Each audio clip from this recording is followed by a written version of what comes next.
Good morning students, I am Dr. Priyanka Bhalerao and welcome to my YouTube channel Royal Educational Services। तो आज हम लेके आए हैं M3 का ही लैग्रेंजेस इंटरपोलेशन फॉर्मूला। ये न्यूटन रैप्सन मेथड जैसा ही होता है, केवल फॉर्मूला बेस्ड एक मेथड है जिसमें लिखा रहता है, स्पष्ट वहां की तरह लिखा रहेगा solve this by Lagrange's interpolation formula.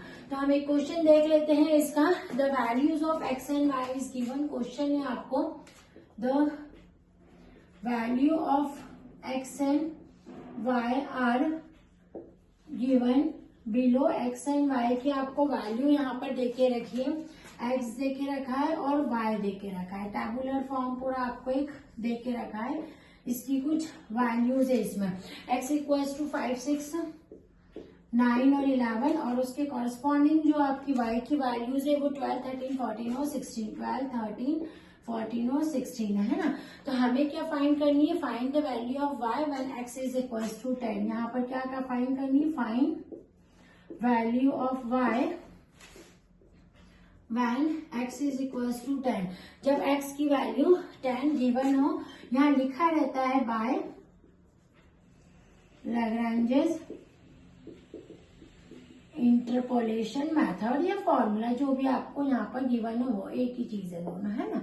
तो आपको इसको सॉल्व करना है ना। तो सबसे पहले हम क्या करेंगे, फ्रॉम द गिवन टेबल, सबसे पहले फ्रॉम गिवन टेबल से हम क्या करते हैं, वैल्यूज लिख लेते हैं। देखो ये वैल्यू x0 है, ये x1 है, ये x2 है, ये x3 है। तो x0 equals to 5, x1 equals to 6, x2 equals to 9 और x3 इक्वल्स टू 11। ये y0, y1, y2, y3, y0 equals to 12, y0 equals to 13, y0 equals to 14 और ये y1 है, ये y2 है and this one is y3 equals to 16। सबसे पहले तो ये वैल्यूज लिख लो, फिर इसका फॉर्मूला लिख लो। We know Lagrange's interpolation method, हम लैग्रेंजेस इंटरपोलेशन मेथड जानते हैं, ठीक है। हमने इसका फॉर्मूला लिख दिया y इक्वल्स टू, देखो फॉर्मूला यही होता है हर न्यूमेरिकल में, आपको यही यूज करना है। x minus x1, x minus x2, x minus x3 upon में आ जाएगा x0 minus x1, x0 minus x1, x0 minus x2, x0 minus x3 into f of x0 यानी y0, ठीक है। y0 का प्लस में आ जाएगा, सेम यही चीज आ जाएगी, x minus x1, x minus x2, x minus x3, x minus x1, x minus x2, x minus x3 upon में यहाँ पर आ जाएगा आपका x0, यहाँ पर आ जाएगा आपका x1 माइनस x0। जैसे पहले x0 आएगा बाहर नीचे, फिर यहाँ आएगा x1 minus x0, x1 minus x2, x1 minus x3 into y1, है ना।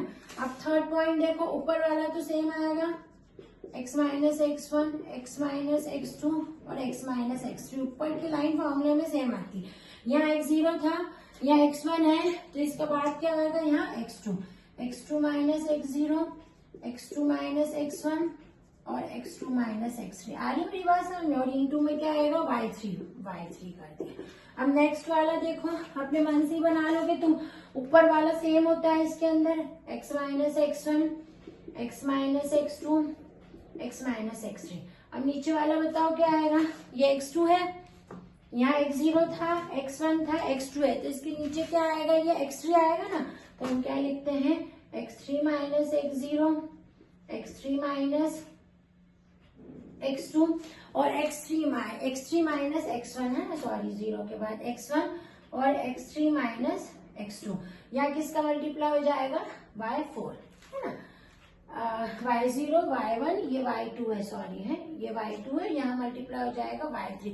मतलब ये कहाँ तक जाना है, देखो ये y3 तक है, x3 तक है, इसलिए हम केवल y3 पे खत्म कर रहे हैं। यदि इसके बाद एक और टर्म होती तो फॉर्मूला कैसा हो जाता बच्चों, x minus x1, x minus x2, x minus x3, इसके बाद के स्टेप क्या आ जाता, x4 minus x0, x4 minus x3, x4 minus x1, x4 minus x2, x4 minus x1, इस तरह से वो पूरी सीक्वेंस चलती है। ठीक है, अभी यहाँ पर 3 तक था ना, तो ये जो फॉर्मूला है ये है आपका लाग्रांजेस इंटरपोलेशन का फॉर्मूला, जो बिल्कुल टफ नहीं है। आप ये ध्यान रखो कि ऊपर का हिस्सा तो सेम है, x minus x1, x minus x2, x minus x3, देखो सब में x minus x1, x minus x2, x minus x3, यहाँ भी x माइनस x1, सारी टर्म में ऊपर वाली जो है वो सेम है। यहाँ पर किसका मल्टीप्लाई होता है, ये बीच में इनके होता है इस लाइन के, y0, y1, y2, y3, यदि नेक्स्ट टर्म हो तो y4। अब नीचे वाला हिस्सा देखते हैं। सबसे पहले x0 minus x1, x0 minus x2, x0 minus x3, खत्म। x0 के बाद x1 माइनस x1 चलेगा सब, फिर x1 के बाद ये वाली टर्म में चलेगा सब x2, ये खत्म, x3 चलेगा। अब यदि आगे टर्म होती तो क्या चलता, x4 चलता। आ रही है मेरी बात समझ में? लाग्रांजेस इंटरपोलेशन फॉर्मूले को रटने की जरूरत नहीं है, इस तरह से आप उसको याद रख सकते हैं। अब हम क्या करेंगे, इसके अंदर ये सारी गिवन वैल्यूज रख देंगे, है ना, पुट और वैल्यूज। अब वैल्यूज रखते समय कैलकुलेशन में ध्यान रखना।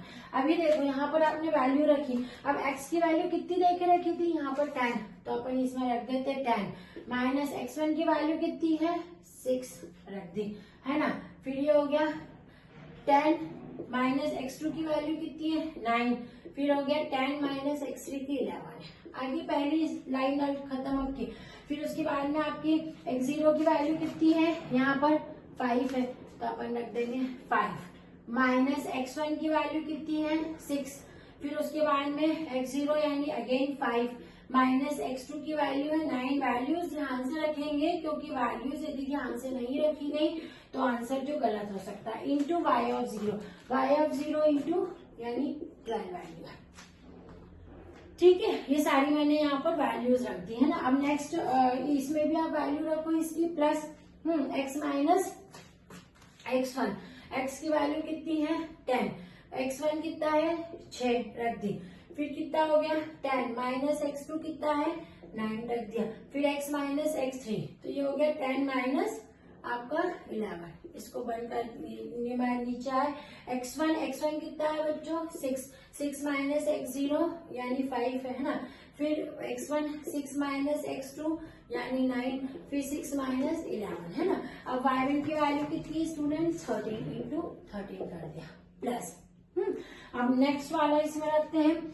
इसमें अगेन रखेंगे x की वैल्यू कितनी है 10, x1 की वैल्यू कितनी है आपकी 6, 10 माइनस 6, ये तो सेम ही रहेगा 10 माइनस 9 और 10 माइनस 11, है ना। अभी नीचे रखते हैं वैल्यू x2 यानी 9 माइनस आपका कितना x0 यानी 5, फिर 9 माइनस आपका 9 आ रहा है, फिर 9 माइनस 11 और इंटू y2 की वैल्यू कितनी है आपके पास में 14 है, इंटू 14 रख दिया, फिर प्लस नेक्स्ट वाली स्टेप में आ गए 10 minus 6, 10 minus 9 and 10 minus 11 upon में आपने यहाँ रखा x3 की वैल्यू कितनी है आपके पास 11 माइनस x0 यानी 5, है ना, 11 माइनस 9 एंड 11 माइनस 11 और y3 की वैल्यू कितनी है आपके पास में 16। तो इस तरह से इस फॉर्मूले में हमने पूरी वैल्यूज रख दी। पूरी वैल्यूज रखने के बाद आपको इसको कैलकुलेट करना है कि इसकी वैल्यूज कितनी आ रही है।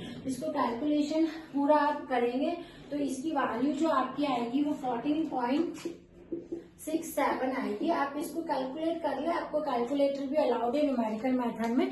तो ये फॉर्मूला मेथड है लाग्रांजेस इंटरपोलेशन की, आप इसको नोट डाउन कर लीजिए। नेक्स्ट वीडियो में हम नेक्स्ट क्वेश्चन के साथ में मिलते हैं। Thank you.